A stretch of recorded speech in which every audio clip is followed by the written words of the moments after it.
TV Cosmos, somos para ti.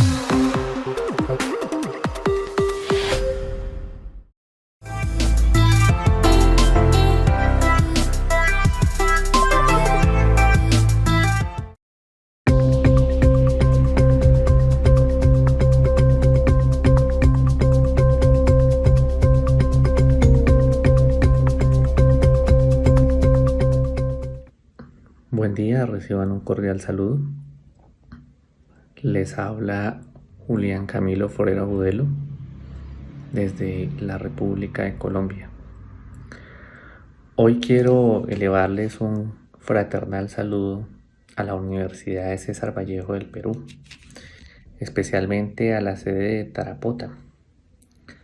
Y bueno, el día de hoy quiero hablar sobre la crisis que nos ocupa, una crisis sanitaria de índole mundial, hoy ya llamada por la Organización Mundial de la Salud pandemia, y la cual ha recibido el nombre del COVID-19.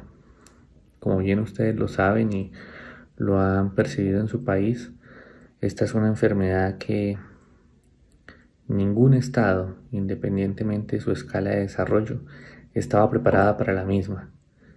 En aras de esto, nuestro Estado colombiano ha desarrollado una serie de decretos para intentar mitigar y prevenir el COVID-19. Entendiendo esta que es una enfermedad respiratoria que ataca a todas las personas, independientemente su clase social, no existe distinción. Y por ello es que entonces se desarrollan, como les decía, unas escalas de decretos. Estos decretos tienen un rango legislativo otorgado por la Constitución Política a través del artículo 215, donde en este artículo 215 se le determina o se le da un poder especial al presidente de la República para casos específicos donde hayan momentos de crisis económicas, sociales o sanitarias, como para el caso concreto. Entendiendo así que él puede expedir en su momento un decreto legislativo.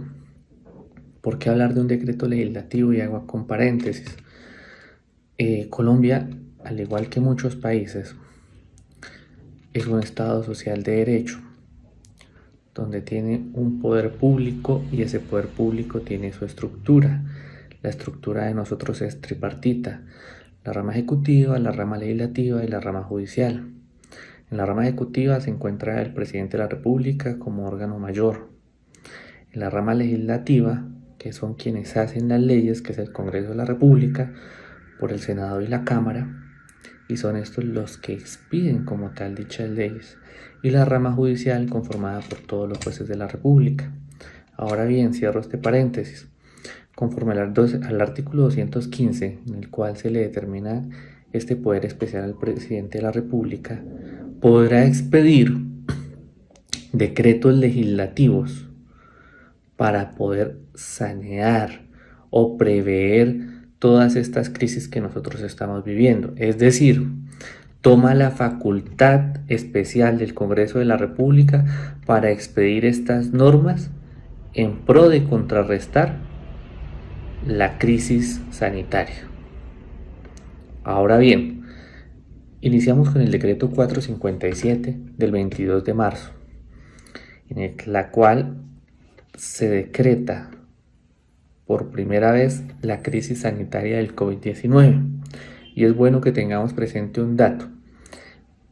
En la historia de la Constitución Política de 1991 a la fecha, con excepción del COVID-19, tenemos 11 estados de emergencia con antelación a la que hoy nos ocupa. Sin embargo, no solo en la historia de Colombia, sino en la historia mundial, de las pocas o de los pocos estados de emergencia que nos han llamado al confinamiento, a estar como tal dentro de casa, es la de hoy, el COVID-19.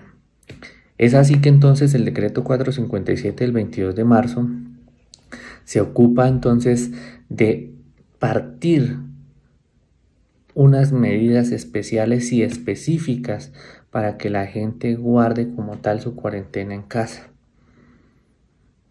llevándola a cabo entonces desde el 25 de marzo hasta el 13 de abril, que se va a cumplir ya el próximo lunes, Dios mediante. Y con esta entonces se toman unas medidas específicas para todos los gremios, para evitar de pronto su tránsito, evitar el contagio, entendiendo que esta es una enfermedad de fácil contagio. Entonces se inician a dar estas medidas que de una u otra forma inician a generar un impacto socioeconómico a nivel nacional, porque todo, absolutamente todo, todos los sistemas están paralizados. Pero ¿qué sucede? En aras de hacer una mitigación de esta crisis sanitaria, tras un auge normativo o de decretos legislativos, surgen otros. Les voy a hacer referencia solo puntualmente de tres: el 457, que es nuestro punto de partida; el 491 del 27 de marzo, en el cual, entendiendo la especificación que hice al principio del Estado Social de Derecho, organizado en forma de república unitaria descentralizada, que contamos con el órgano de poder y es que es tripartita con la rama ejecutiva, legislativa y judicial, encontramos que en este decreto 491 del 27 de marzo se puede hacer un estudio netamente académico de lo que puede ser la autonomía y la independencia de las ramas del poder público. ¿Por qué digo esto? Este decreto 491 del 27 de marzo nos habla sobre los medios de notificación para todas las ramas, nos habla sobre las sesiones, tanto para la rama judicial como para la rama legislativa, pero no solo sesiones, ojo, sino sesiones con el poder de decisión. Y hago hincapié aquí en algo. La ley quinta del 94, que es el Estatuto del Congreso, refiere a algo puntual. Dice entonces que se podrá sesionar efectivamente en cualquier lugar, solo sesionar, pero no se podrá sesionar y tomar decisiones fuera de las instalaciones o como tal del recinto del Congreso. Es decir, de una u otra forma se podría estar estudiando en el decreto 491 del 27 de marzo de la anualidad que puede existir una presunta irregularidad o un paso sobre de repente la misma ley quinta y la Constitución Política del 91, donde es posible que el control de legalidad y el control de constitucionalidad que le vaya a aplicar la Corte Constitucional a futuro vaya a encontrar de pronto ciertas irregularidades. ¿Por qué? No solo por el hecho de que los invitemos a sesionar fuera de las instalaciones del Congreso, sino por la toma de las decisiones que se vayan a dar aplicación. ¿Por qué? Porque existe una ley, que esa ley quinta no se ha modificado y la única forma de modificarla es que lo haga el órgano legislativo. Pero en ese orden de ideas, como no nos podemos reunir como órgano legislativo, el presidente de la República ha generado una herramienta para que per se inicie a hacer sesiones de manera virtual y hacer toma de decisiones, pero que a futuro probablemente se pueden existir vicios de ilegalidad, por cuanto podrán ser ilegales e inconstitucionales no solo el decreto 491, que si así se determinara la ilegalidad y la inconstitucionalidad del mismo, todos los actos que devinieren de este tendrían también el mismo efecto, un efecto negativo. Pero ojo con lo siguiente. Encontramos en este mismo decreto 491 del 27 de marzo que el presidente de la República, de manera eficiente, hace un control previo sobre todos los organismos del Estado. Sin embargo, da ciertas instrucciones para la aplicación de el COVID-19. Hasta ahí vamos bien. Sin embargo, en las formas de notificaciones, de sesiones, es donde surge nuevamente la duda. ¿Hasta qué punto se puede llegar a hacer? Entendiendo de que existe una independencia de los poderes, una autonomía a criterio propio dentro del mundo de la academia. Se puede observar que, si bien es cierto, sí se podría regular como una norma marco, excúsenme en la expresión de norma marco, no quiero que lo vayan a confundir, pero entonces sí, como el decreto legislativo principal para que las ramas del poder, independientemente sea la rama ejecutiva, la rama legislativa o la rama judicial, por intermedio de unas circulares se acogieran al decreto legislativo 491 del 27 de marzo y no llegase a malinterpretarse para una violación de la independencia de las ramas del poder. Ahora bien, tras las cifras que van en crecimiento en el territorio nacional y a nivel mundial, como bien lo decía, en el decreto 457 la cuarentena iba solo hasta el día 13 de abril. Sin embargo, mediante el decreto 531 del 8 de abril, se extiende esta desde el día 13 hasta el día 27 de abril, generando unas nuevas medidas para intentar contrarrestar y mitigar la llegada del COVID-19 al territorio nacional. Es por esto que hoy, más allá de pronto de una cátedra académica, quiero dejarles un mensaje. Pueden existir cientos de normatividades, en efecto. De pronto con el rigor del caso, con la interpretación del caso, ligadas al espíritu de la norma, pero si nosotros como ciudadanos, como personas, independientemente sea el país o la nación donde nos encontremos, no tomamos conciencia de nuestras actitudes, de nuestros actos, difícilmente vamos a poder llegar a contrarrestar. Esto es una situación de pedagogía a la cual pues los invito que nos unamos todos, no solo como nación, sino como hermanos que realmente somos, independientemente de donde estemos, para poder mitigar y contrarrestar como tal este COVID-19. Me despido de esta manera y bueno, espero poder volver a comunicarme con ustedes, mis amigos de la Universidad de César Vallejo del Perú. Dios los bendiga, que estén muy bien.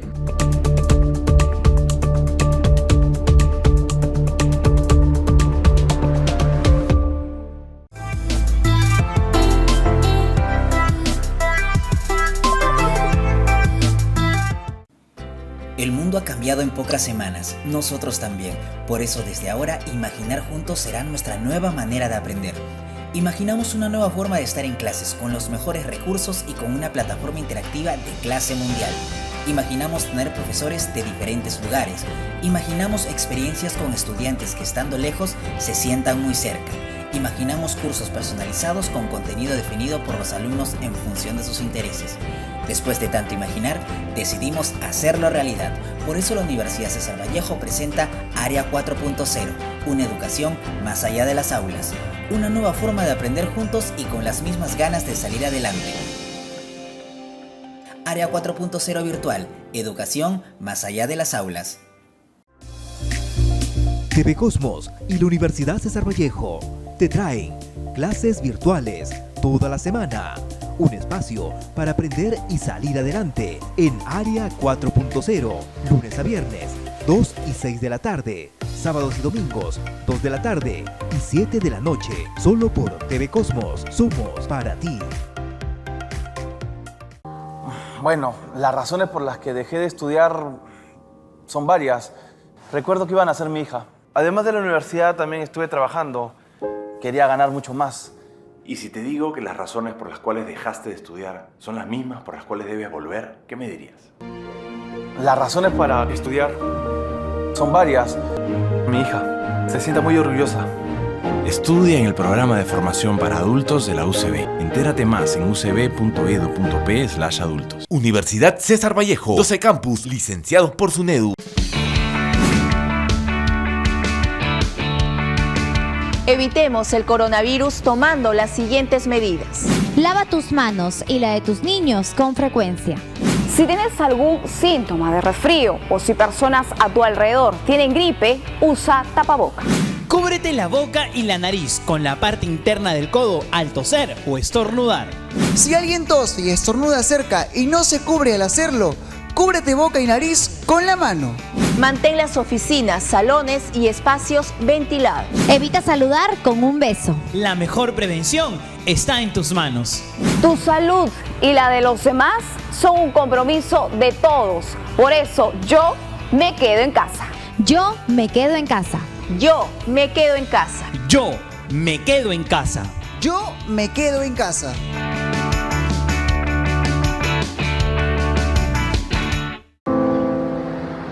Te voy a contar lo que nadie te dice sobre ser un emprendedor. Nadie te dice que cuando decides alcanzar el éxito, la vida te golpea. Y te golpea fuerte.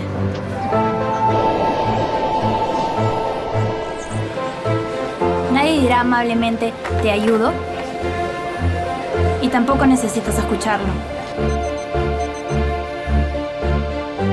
Nadie te dice que el estado natural de tus sueños es que se queden siendo sueños.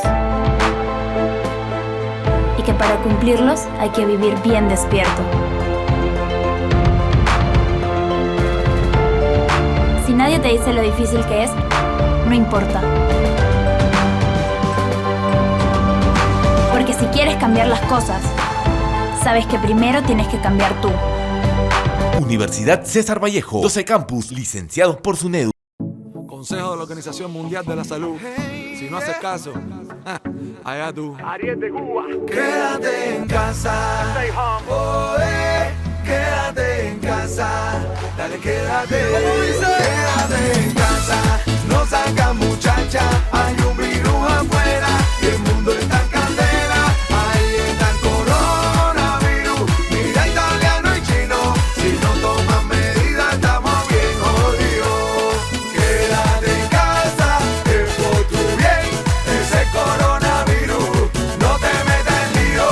Quédate en casa, pórtate bien. Ese coronavirus no te metas en lío.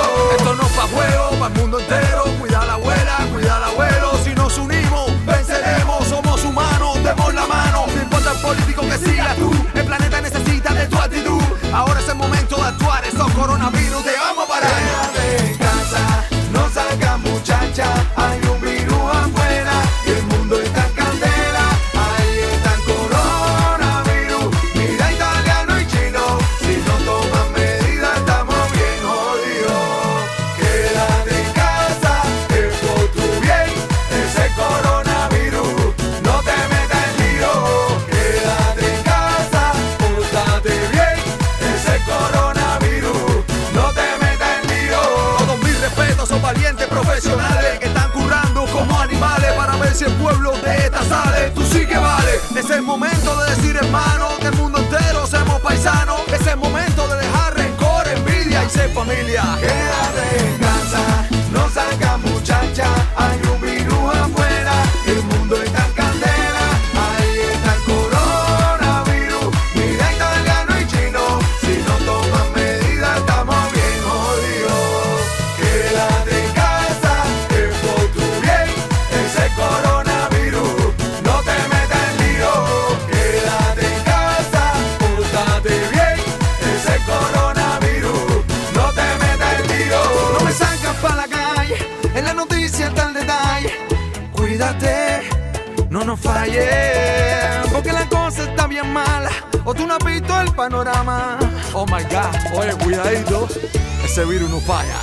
Quédate en casa, es por tu bien. ¿Cómo? El coronavirus no te metas en lío. Quédate en casa, pórtate bien. El coronavirus no te metas en lío. Quédate en casa, quédate. Quédate en casa, quédate.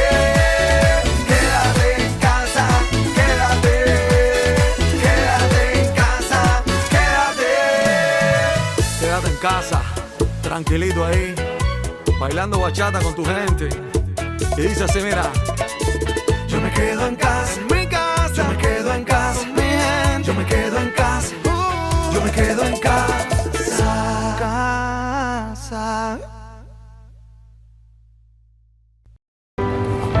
¿Cuándo sabes realmente que dejaste tu zona de confort? Cuando viajas buscando la excelencia, como estudiante y también como profesor. Así te cuesta estar lejos de los que más amas. La zona de confort no es un lugar, es tan solo una decisión. ¿Estás dispuesto a cambiarla? Universidad César Vallejo, 12 campus licenciados por SUNEDU.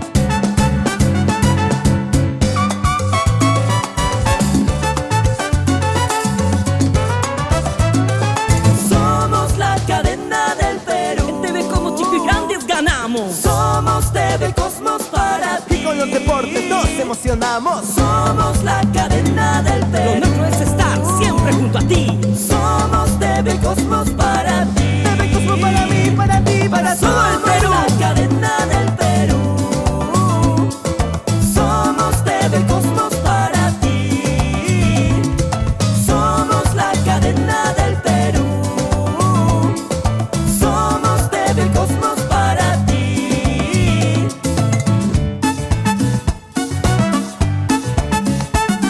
TV Cosmos, somos para ti.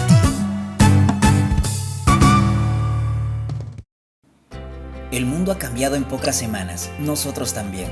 Por eso desde ahora, imaginar juntos será nuestra nueva manera de aprender. Imaginamos una nueva forma de estar en clases, con los mejores recursos y con una plataforma interactiva de clase mundial.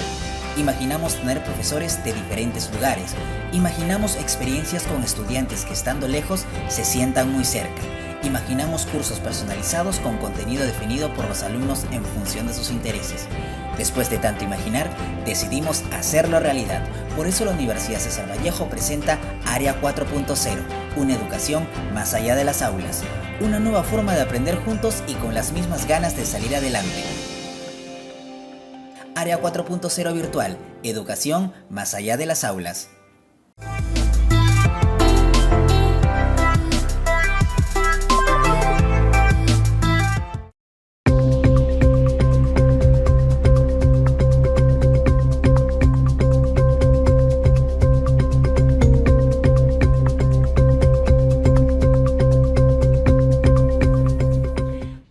Es un inmenso placer estar compartiendo con estudiantes y profesores de la Universidad César Vallejo de Perú.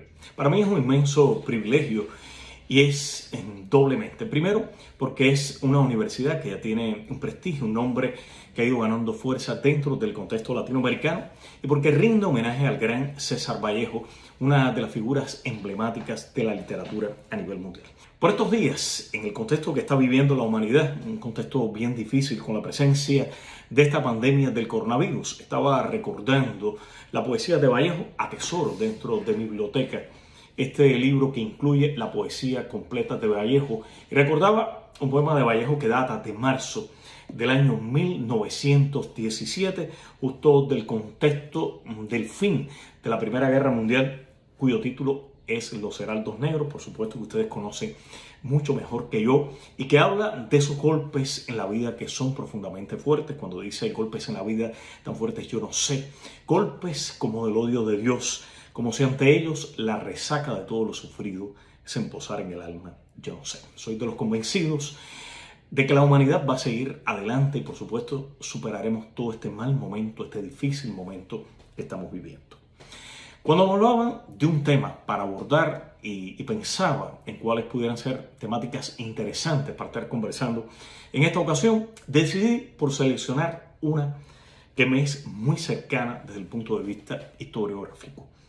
Estoy pensando en la importancia de la Revolución estadounidense para la historia de la humanidad y pensaba realizar un análisis desde 5 documentos que son muy importantes y que marcan un antes y un después en la historia del pensamiento político. Estoy pensando en la Declaración de Independencia de los Estados Unidos del 4 de julio del año 1776, de la Constitución de los Estados Unidos de 1787, de 2 enmiendas que finalmente se aprueban de ellas 10 y que pasan a la historia como la Carta de Derechos de Bill of Rights, también de los Papeles Federalistas, un grupo de ensayos escritos alrededor de la Constitución de los Estados Unidos y que tienen una gran importancia para el pensamiento jurídico contemporáneo, y finalizar hablando de uno que es menos mencionado en la historia. Sin embargo, para mí es uno de esos documentos sin los cuales es difícil entender las dinámicas que tienen lugar en el contexto de la Revolución estadounidense, y estoy hablando exactamente de una carta escrita a la comunidad hebrea en el año 1790 por el entonces primer presidente de los Estados Unidos, George Washington. Hablar de la Revolución estadounidense presupone establecer una especie de triángulo equilátero, donde si en un extremo está la Revolución estadounidense, hay que hacer referencia a la Revolución inglesa del año 1688 y también a ese gran cambio, esa gran transformación revolucionaria de la historia que fue la Revolución Francesa del año 1789. Voy a establecer una especie de analogía con la flecha invertida de Murray, ese gran físico ganador del Premio Nobel de Física, cuando habla de esta posibilidad de invertir el tiempo, y voy a hacer una retrospección temporal. Voy a comenzar hablando del surgimiento del capitalismo, la importancia que tiene en la historia de la humanidad el surgimiento del capitalismo como formación económico-social. Voy a abordar brevemente, de manera sucinta, algunos de estos importantes pensadores que están unidos a estas transformaciones filosóficas de pensamiento alrededor del capitalismo como formación económico-social, y después voy a hablar de estos cambios en la historia del pensamiento, en la praxis social a nivel revolucionario, enfocándome exactamente en la independencia de los Estados Unidos. Hablar de la formación del sistema capitalista, y si hacemos, como decía anteriormente, un cambio, una retrospección temporal, nos lleva a hablar del periodo renacentista, de ciudades tan importantes como el caso de Florencia y Venecia. Ahora, Florencia deviene la gran cuna de la aparición del capitalismo. Hablar del periodo renacentista implica, para mí, en primer término, establecer, y es de vital importancia, entender qué está renaciendo. Y este es un concepto muy importante que manejan con una profundidad y diría con una certeza meridiana dos pensadores que para mí son paradigmáticos en el estudio del periodo renacentista, que son Hildebrand y Burdach. Cuando ellos establecen o hacen un análisis desde el punto de vista lingüístico y nos hablan del capitalismo como formación económico-social y del renacimiento en esta etapa, no van a hablar del renacer de quién. En primer lugar, de Dios. Es bien importante y creo que sería imposible entender la cultura occidental si no lo hacemos adscritos al pensamiento religioso, a Dios como centro de la vida de nuestra cultura occidental. En este periodo, en el periodo renacentista, hay un redimensionamiento de la visión divina. Cuando se habla del renacimiento, se habla del antropocentrismo renacentista, lo cual significa antro es del hombre y centrismo, por supuesto, el hombre como centro del universo. Por tanto, el hombre juega un papel protagónico en esta etapa, pero no es un hombre divorciado de Dios. Es un hombre que comienza a ver a Dios o a entender a Dios en otra dimensión. ¿Y cómo lo puede lograr? Como aseguran Hildebrand y Burdach, lo logra a través de un análisis profundo de la Biblia como texto por excelencia de nuestra cultura del pensamiento cristiano.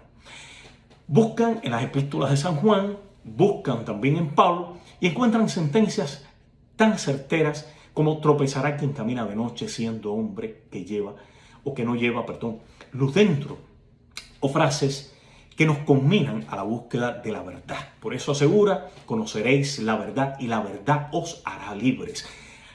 La verdad como concepto primigenio de la libertad en los seres humanos. Por tanto, si analizamos uno de los elementos que van a condicionar los viajes de navegación, que van a servir de fuente de inspiración para este hombre renacentista, como puede ser la obra El Millón de Marco Polo, los viajes de Marco Polo, lo que en algún momento, en el caso de Marco Polo, pudo haber sido entendido como una herejía, ahora va a ser parte de la vida de este hombre renacentista, de este gran titán renacentista.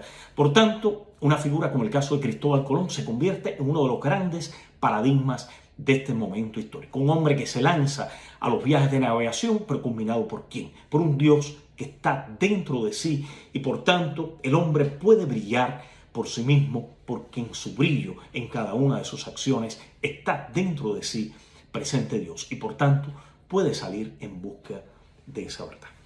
Otro elemento importante de este periodo histórico está unido a la dimensión económica. Comienza a desarrollarse todo un pensamiento economicista en esta etapa que tiene bases hasta en el propio desarrollo del pensamiento matemático de figuras como el caso de Fibonacci, un hombre que va al mundo árabe, conoce los números arábigos y se da cuenta que para desarrollar este tipo de pensamiento es imprescindible utilizar una nueva forma numérica, porque los números romanos no son los adecuados, no son los eficaces, los óptimos para el desarrollo de este tipo de pensamiento. Ahora, hablemos también de un tercer elemento que va a estar unido a la etapa del Renacimiento, el conocimiento. Sin el conocimiento no puede existir el desarrollo humano y a partir de este momento el conocimiento, la educación van a ir ganando fuerza en cada una de estas etapas. Y para ello existe una figura medular, estoy hablando de Gutenberg, Johann Gutenberg, ese gran alemán que va a desarrollar dentro de la cultura occidental la imprenta de linotipos a principios del siglo XV. Estamos hablando, reitero, de esta imprenta de linotipos de Gutenberg que va a publicar como primera obra la Biblia, una Biblia atípica para aquel momento. Como curiosidad histórica, es una Biblia cuyo libro va a pesar 30 libras. Hoy le decimos a alguien de un libro que va a pesar 30 libras y se queda admirado. Bueno, este primer libro de Gutenberg o estas primeras obras de Gutenberg van a tener un gran peso, pero van a imprimir el conocimiento. Por tanto, los libros aparecen en la historia del mundo occidental y van a marcar un gran periodo revolucionario. Hay que hablar también del mercantilismo, del desarrollo de relaciones mercantiles. Hay que hablar, como decía anteriormente, ya de la aparición de la banca con la familia de los Médicis, Cosme de Médicis, que se va a convertir en un elemento fundamental en el desarrollo de este pensamiento financiero y el desarrollo de la banca como un modelo social, un modelo que va a garantizar todas estas dinámicas crediticias a partir de este periodo renacentista hasta la actualidad. Están figuras de la dimensión de alguien como Leonardo da Vinci, que se convierte en el gran modelo, en el gran arquetipo renacentista, un hombre que es capaz de desarrollar con unas habilidades impresionantes. Ahí está su obra La Mona Lisa o esta obra que refleja a la figura de la esposa de Francesco del Giocondo, pero están sus conocimientos de anatomía, están sus conocimientos de arquitectura y todos esos grandes legados anatómicos que va a hacer a través de la historia. Ahora, llegamos a esa etapa. En esa etapa aparece un elemento también fundamental, la duda. La duda va a llegar en la etapa renacentista y algunos llegan a aducir o a citar esta obra maravillosa que es la Biblia y gran paradigma para cada uno de nosotros los cristianos. Cuando la Biblia hace o nos acerca a la duda también como un elemento importante, más allá de las polémicas que se pueden cernir, más allá de esta aseveración. Y Cristo o Jesús, antes de morir, dice: Dios mío, ¿por qué me has abandonado? Vamos ahora, a raíz de la duda, a hablar de una figura que es muy importante en la historia del pensamiento filosófico.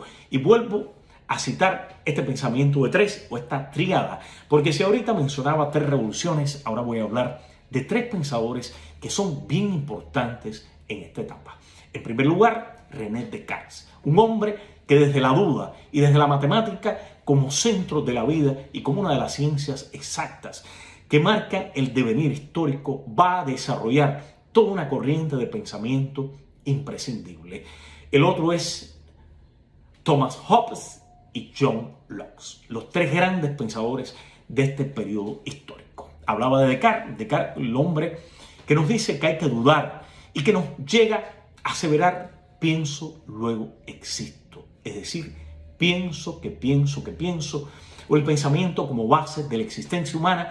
Y ya vamos a ver a través de la historia que la prevalencia del yo va a constituir un elemento imprescindible, importante para cada uno de nosotros. En segundo lugar, estoy pensando en Thomas Hobbes, el hombre del Leviatán, el hombre que va a buscar en la Biblia, que va a apropiarse de esta figura bíblica que es el Leviatán, y nos va a hablar de este primer pacto social que va a establecerse entre el ciudadano y el Estado, y va a personificar la figura del Estado en la historia. Y en tercer lugar, John Locke.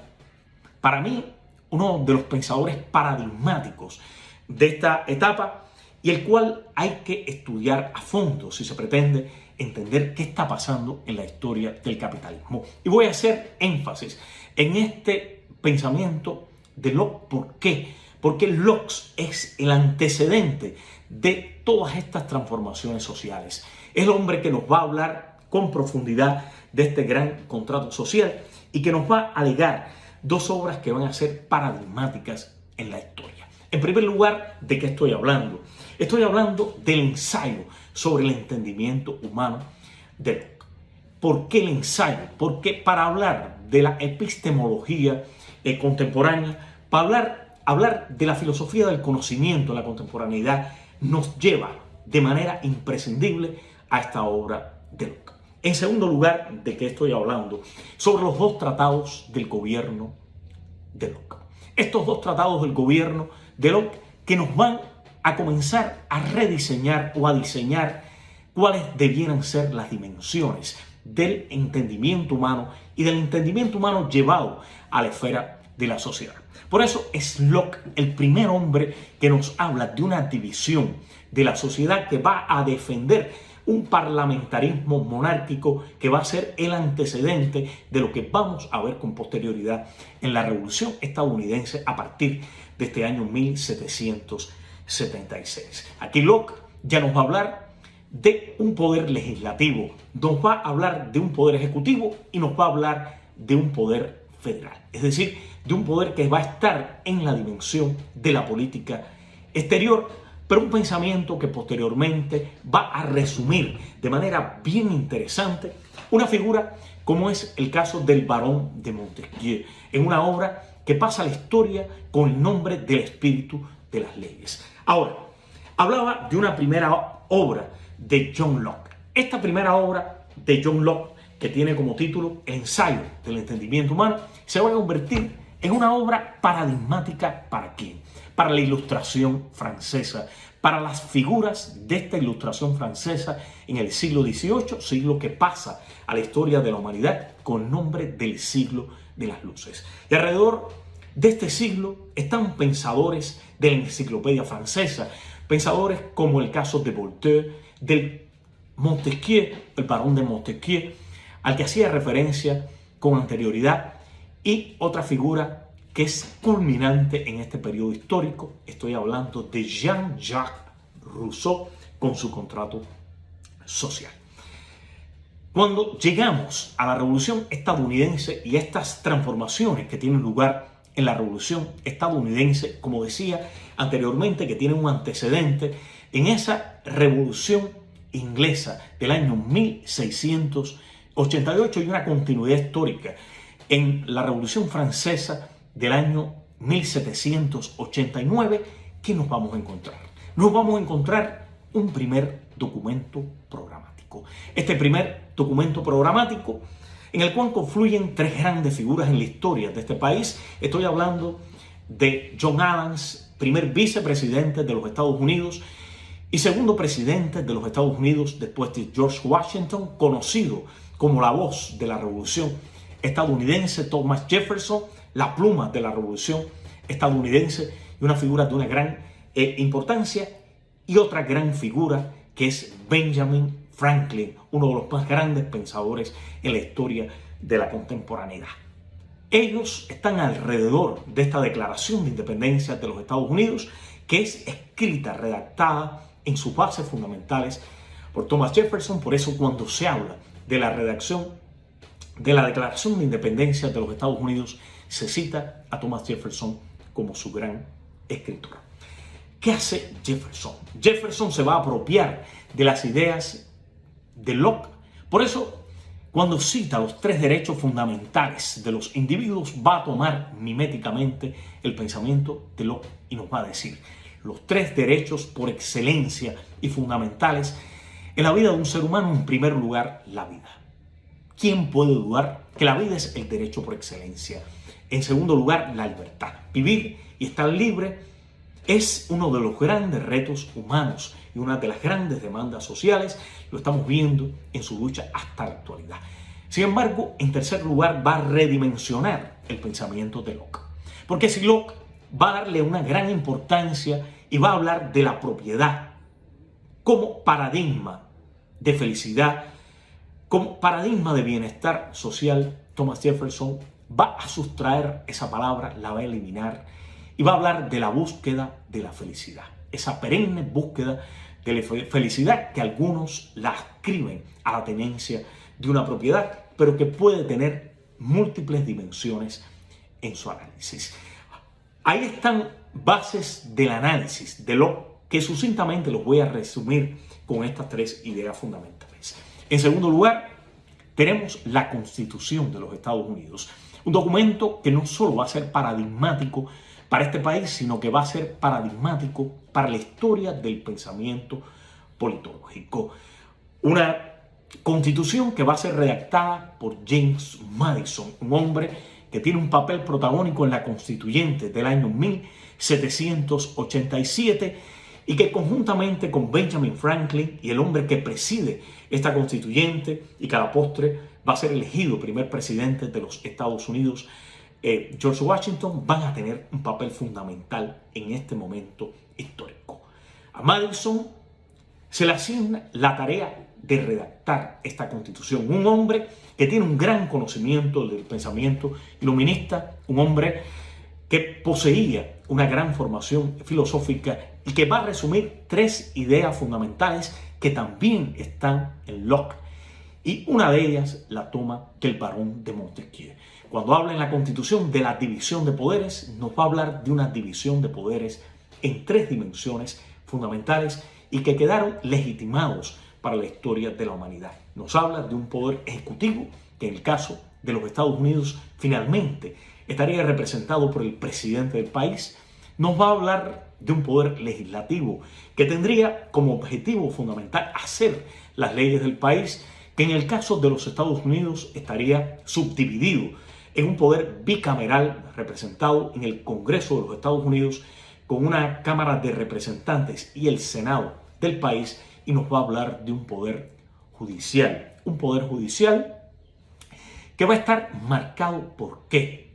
Va a estar marcado por la existencia de cortes en cada uno de los estados, en los poderes estaduales, y por supuesto va a hablar de una Corte Suprema de Justicia o una Corte de Cortes en el país. Y esta idea ya desde un primer momento va a comenzarse a estructurar, va a haber una arquitectura alrededor de esta idea, y uno de los artífices de la formación de esta idea en el país lo va a ser John Adams, el hombre que dice que este no puede ser un país de hombres, debe ser un país de leyes, y que las leyes tienen un papel primordial, un papel por excelencia en la vida de este país, y que después va a condicionar la presencia de John Marshall, el hombre que está durante un periodo prolongado convirtiéndose en la figura que más tiempo está al frente de la Corte Suprema de Justicia en los Estados Unidos desde el año 1801, previo a la llegada a la presidencia de Thomas Jefferson, y lo va a hacer hasta el año 1834. Un hombre que está 33 años al frente de la Corte Suprema de Justicia y que va a estructurar en el contexto estadounidense esta idea de el Estado de Derecho dentro de los Estados Unidos. Esos son los 3 poderes fundamentales y esas son las ideas que están alrededor de esta Constitución. Ahora, agregar que cuando el desarrollo de la Constituyente del año 1787 hay un debate enconado entre federalistas y antifederalistas dentro de esta fundación congresional en el país. Los antifederalistas se oponen a estas ideas que son defendidas por figuras como el caso de Alexander Hamilton, para muchos el padre de la economía estadounidense, el primer presidente del Tesoro en los Estados Unidos y que es el líder de la postre, el Partido Federalista, uno de los dos primeros partidos políticos que existen en la historia del país, que tiene a su lado también a John Jay y a otra figura como es el caso de James Madison. Ellos defienden este poder federal y de hecho escriben un grupo de ensayos de contenido filosófico que se convierten en ensayos medulares para la historia de los Estados Unidos. Estamos hablando de ensayos que defienden la idea de la Constitución y por qué la Constitución de los Estados Unidos debe tener esta estructura. Estos ensayos, que son publicados en Nueva York bajo el seudónimo de Paulus, van a convertirse en piezas fundamentales para la historia del pensamiento democrático. Ellos dan pie a este gran debate que tiene lugar en el contexto de la constituyente, cuando los antifederalistas dicen que la constituyente o que la Constitución de los Estados Unidos, el texto constitucional, no refleja los elementos básicos de la defensa de los derechos de los estadounidenses, nos van a llevar a una idea fundamental o van a combinar a Madison a escribir lo que se conoce en la historia como la Carta de Derechos o The Bill of Rights. 12 enmiendas primigenias a la Constitución, son aprobadas 10, pero que tiene una primera enmienda en la Constitución de los Estados Unidos que tiene una gran importancia. Una primera enmienda donde están rubricados, están refrendados derechos fundamentales de los seres humanos, como puede ser el derecho a la reunión, el derecho a la prensa, el derecho a hacerle cualquier demanda al gobierno también, pudiera ser derecho como lo puede hacer, lo legitimaba anteriormente, el derecho a la libertad religiosa dentro del país. Es decir, establece derechos fundamentales dentro de la vida del país, 5 derechos fundamentales y por supuesto otras enmiendas, como es el caso de la segunda enmienda de la Constitución, que Madison la defiende. ¿Por qué? Porque cuando habla de la libertad, y esto puede ser muy debatido en la actualidad, la libertad a portar armas de fuego, lo hace porque en aquel momento él estaba convencido y después quiso la historia que el momento en que ocurrió, en el año 1812, era presidente de los Estados Unidos, que Inglaterra podía volver en busca de las colonias que eran la joya de la corona inglesa y que cada ciudadano de las colonias debía tener un arma de fuego al lado de su cama para poder activarse rápidamente y poder formar un ejército en fracciones de segundo o en minutos o en horas. Eso está en la segunda enmienda de la Constitución de los Estados Unidos. Esa es la Carta de Derechos. Ahora, me falta un documento que es imprescindible para esta historia. Estamos hablando de una carta que escribe George Washington. George Washington es uno de los grandes hombres de la Revolución, uno de los padres fundadores de los Estados Unidos, y ese es quizás el gran hombre de culto. Es un hombre que en ocasiones se tiene que valer de la pluma de Hamilton, se tiene que valer de la pluma de Madison, como cuando escribe su discurso de despedida que pronuncia en el año 796, pero que es un hombre que distingue por su claridad de pensamiento y su gran dimensión moral. Es el hombre que acepta solamente 2 mandatos y cuando le piden un tercer mandato asegura: no podemos correr el riesgo de que este país se convierta en una gran dictadura. Hay que defender la democracia y este país no puede descansar sobre los hombros de un hombre, tiene que descansar sobre los hombros de las leyes. Y estaba muy claro. Bien, este hombre escribe, y digo que para mí tiene una gran importancia desde el punto de vista político, desde el punto de vista histórico, una carta que es la carta a los hebreos del año 1790. ¿De qué habla en esta carta? En esta carta va a refrendar una idea que ya está en el pensamiento de Hobbes. Es la idea de la libertad religiosa. Pero quiere la historia que esta carta sea enviada a este grupo social que han sido de los más perseguidos en la historia de la humanidad, los judíos, los hebreos. Y con esta idea de la libertad religiosa está refrendando un principio inalienable, un principio que tiene una gran trascendencia desde el punto de vista histórico. He citado estos 5 documentos que son referencia para la Revolución Francesa de 1789 y por supuesto que son a su vez continuidad de la Revolución Inglesa del año 1688, que a su vez descansa sobre un documento medular en la historia, la Carta Magna, la Carta de Derechos del año 1215, que es sin lugar a dudas una de las plataformas jurídicas, una de las plataformas constitucionales de todo el pensamiento universal, más allá de que también en la historia de los Estados Unidos no se puede hablar de proceso constituyente si no se hace referencia a un documento fundamental, que es el Pacto del Mayflower. Este pacto que firman un grupo de personas que llegan a las costas de los Estados Unidos buscando libertad religiosa, llegan buscando prosperidad económica en el año 1620 y que salen huyendo de esa persecución de los grupos protestantes que tienen lugar en Europa y por supuesto llegan imbuidos del pensamiento de Dios, del pensamiento divino, pertrechados de las ideas de una de las figuras revolucionadoras en la historia de la humanidad. Estoy hablando exactamente de Martín Lutero. He recorrido brevemente algunos de estos aspectos importantes a nivel de documentos históricos.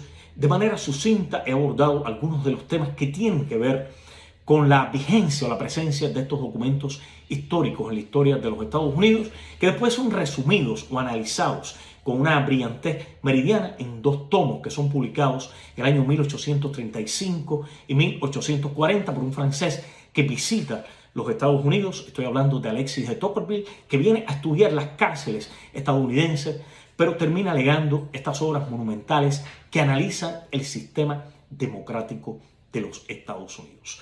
Creo que revisar la historia, analizar la historia es fundamental para nosotros, es decir, analizar cada una de esas huellas que ha dejado el hombre en el tiempo es fundamental. Darle las gracias a ustedes por la oportunidad de estar compartiendo con estudiantes y profesores de la Universidad César Vallejo de Perú, con quien me unen lazos bien estrechos, un respeto inmenso. Y por supuesto, estaré con ustedes cuando lo deseen. Muchísimas gracias. Hemos estado hablando de algunos de estos grandes paradigmas de la historia. A todos que tengan un excelente día.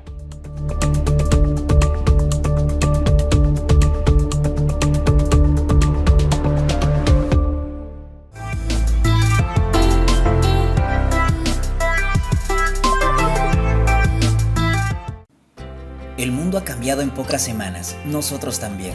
Por eso desde ahora imaginar juntos será nuestra nueva manera de aprender. Imaginamos una nueva forma de estar en clases con los mejores recursos y con una plataforma interactiva de clase mundial. Imaginamos tener profesores de diferentes lugares. Imaginamos experiencias con estudiantes que estando lejos se sientan muy cerca. Imaginamos cursos personalizados con contenido definido por los alumnos en función de sus intereses. Después de tanto imaginar, decidimos hacerlo realidad. Por eso la Universidad César Vallejo presenta Área 4.0, una educación más allá de las aulas. Una nueva forma de aprender juntos y con las mismas ganas de salir adelante.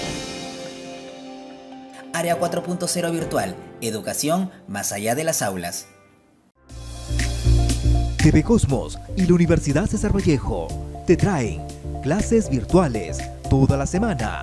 Un espacio para aprender y salir adelante en Área 4.0, lunes a viernes, 2 y 6 de la tarde, sábados y domingos, 2 de la tarde y 7 de la noche, solo por TV Cosmos. Somos para ti. Te voy a contar lo que nadie te dice sobre ser un emprendedor. Nadie te dice que cuando decides alcanzar el éxito, la vida te golpea, y te golpea fuerte.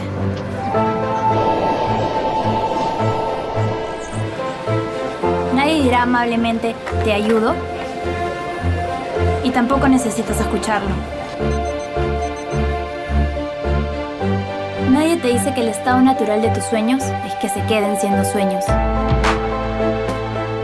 y que para cumplirlos hay que vivir bien despierto. Si nadie te dice lo difícil que es, no importa. cambiar las cosas, sabes que primero tienes que cambiar tú. Universidad César Vallejo, 12 campus licenciados por SUNEDU. Evitemos el coronavirus tomando las siguientes medidas. Lava tus manos y la de tus niños con frecuencia. Si tienes algún síntoma de resfrío o si personas a tu alrededor tienen gripe, usa tapaboca. Cúbrete la boca y la nariz con la parte interna del codo al toser o estornudar. Si alguien tose y estornuda cerca y no se cubre al hacerlo, cúbrete boca y nariz con la mano. Mantén las oficinas, salones y espacios ventilados. Evita saludar con un beso. La mejor prevención está en tus manos. Tu salud y la de los demás son un compromiso de todos. Por eso yo me quedo en casa. Yo me quedo en casa. Yo me quedo en casa. Yo me quedo en casa. Yo me quedo en casa.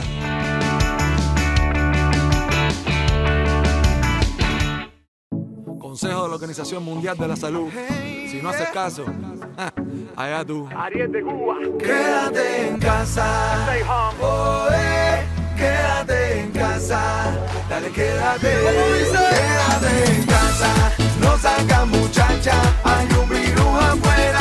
Y el mundo está en candela. Ahí está el coronavirus. Mira italiano y chino. Si no toman medidas, estamos bien jodidos. Quédate en casa. Es por tu bien. Ese coronavirus. No te metas en lío. Quédate en casa. Pórtate bien. Ese coronavirus. No te metas en lío. Esto no es pa' juego, pa' el mundo entero. Cuida a la abuela, cuida al abuelo. Si nos unimos, venceremos. Somos humanos, demos la mano. No importa el político que sigas tú. El planeta necesita de tu actitud.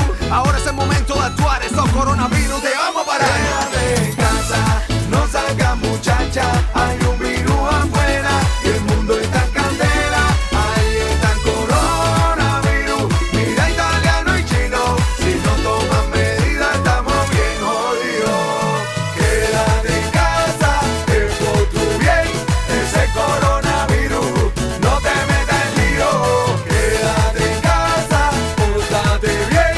Ese coronavirus. No te metas en lío. Todos mis respetos, son valientes profesionales que están currando como animales para ver si el pueblo de esta sale. Tú sí que vale. Es el momento de decir, hermano, que el mundo entero seamos paisanos. Es el momento de dejar rencor, envidia y ser familia. Quédate en casa, no salgas muchacha, hay un virus afuera, el mundo está en candela, ahí está el coronavirus, mira italiano y chino, si no toman medidas estamos bien jodidos. Quédate en casa, es por tu bien, ese coronavirus, no te metas en lío. Quédate en casa, pórtate bien, ese coronavirus, no te metas en lío. No me sacas pa' la calle, en la noticia está el detalle. Cuídate, no nos falles, porque la cosa está bien mala. O tú no has visto el panorama. Oh my God, oye, cuidadito, ese virus no falla. Quédate en casa, que por tu bien, como el coronavirus, no te metas en lío. Quédate en casa, pórtate bien, el coronavirus, no te metas en lío. Quédate en casa, quédate en casa, quédate en casa, quédate en casa, Quédate en casa, tranquilito ahí, bailando bachata con tu gente. Y dice así, mira. Yo me quedo en casa, en mi casa, yo me quedo en casa, mi gente, yo me quedo en casa, yo me quedo en casa.